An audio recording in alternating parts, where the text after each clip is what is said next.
Raha amin'ny taranja lomanintsika resaka ny dobo filomanosana ny Kosfa etsy Betongolo izay inasy mpanavoazana ka afaka ho ampiasain'ny rehetra indray manomboka izao. Nanomboka omaly asabotsy 12 oktobra kitoa dia nisokatra indray ity dobo filomanosana eny amin'ny toerana antsoina hoe complexe sportif militaire eny Betongolo izay efa afaka manatona eny noho izany araka ny fanazavana voaray ireo rehetra izay te hianika amin'ity sehatry ny lomano ity afaka atao ihany koa ny mianatra izany taranja izany eny an-toerana.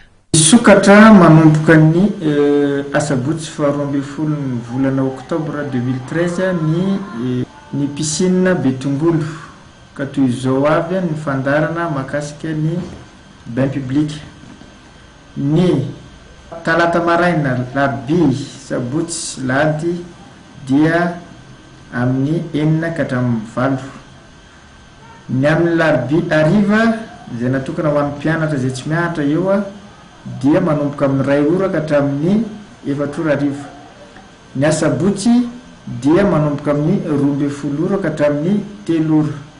Ny alahady dia manomboka ihany koa rehefa atoandro ny andro amin'ny 10 ora ka hatramin'ny 3 ora hariva ka dia manasa ny rehetra ho tonga anatika ny bain public ato amin'ny complexe sportif ny Betongolo.